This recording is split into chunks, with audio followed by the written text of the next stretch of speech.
So we're up to continuing the entry of binyan. He says, "Al kol panim lo yarbe hotzot binyanim gdolim, binyan avanim, aliyot mervochim v'tzuyarim mechuyarim kedomeh."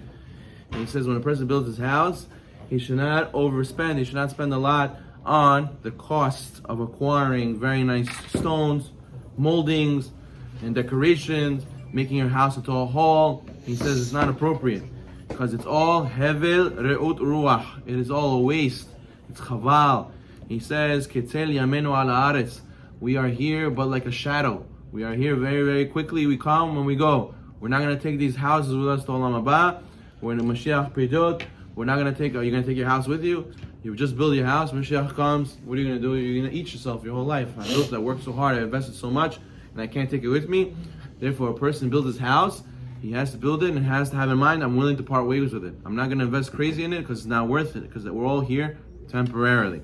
He says, you should do what? You should spend all that money that you invest in your house, just take away from all the extra stuff, get the bare necessities you need, and do what? And do with the rest of the money, things to build your Olam Haba. Don't only build here, build your Olam Haba.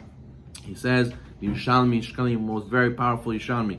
Shnei Chachamim, Ayu Cholim Makom Makom. There was two rabbis who were traveling together. They passed by a town. They had beautiful, beautiful shuls. Really, Halakha says the shul has to be the most beautiful building in the community. It has to be the tallest building. So therefore, what? They saw a town that had beautiful shuls. Each shul was more beautiful than the other. And one rabbi said to his friend, it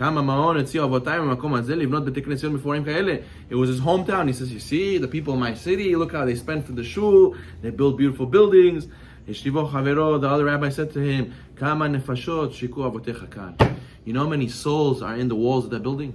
That's what he was telling him. You know how many people they're suffering, and because they put the money here, and instead of giving it to the poor people, instead of giving it to the people who are learning Torah, you build this whole building. But what about the people? What about the people who don't have? The people who are dying in the street. The people nobody's helping the narcoman in the street. Nobody helping the people who are suffering. The almanot, the widows, the divorced ladies who have no one to help them financially. The guys who can't put their kids in yeshiva, can't afford to put the kids in yeshiva. And your building is a big, big building. What do we need this big building? We can have the big building, but why does it need to have all these moldings? Why do I have all these designs? Why do you have all these things? Because I like it. Rabbi, I want the best. I always want the best of the best. You know what the best thing to do in this situation is? What Hashem wants, the best for Hashem, not for you. The best for Hashem is to help His people build your house, make it nice. It's fine. Do what's good for you, but for bare necessities. Don't do it over the top. If you're doing things just to impress, just to show other people, I have like you, I have even better than you, the Pele it says you're missing the point. You're missing the boat. Don't be busy only building Olam Hazeh. Be busy building Olam Haba. So therefore, he says, there's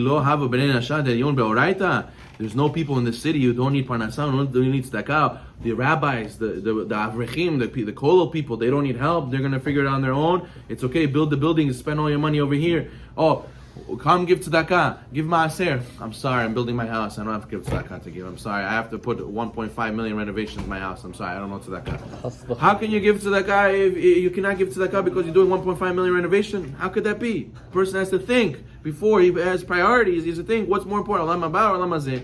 If you think, all the Jewish people in our community, if they will give maaser, each person will give 10% of his earnings, just 10% of his earnings. We did a calculation once, approximately according to how many people live in this community, plus all the maaser they would give, we would have something like $500 million a year to go and give tzedakah and to go and build stuff in the community for the community. $500 million a year. That's a crazy amount of money to do maaser with. But what? All it takes is for a person to have priorities.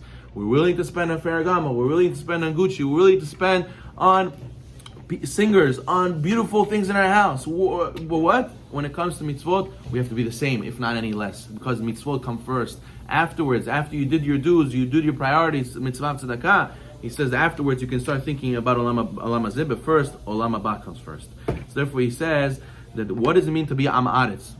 Don't be ignoramus. Am Haaretz is ignoramus. What does it mean Am Haaretz?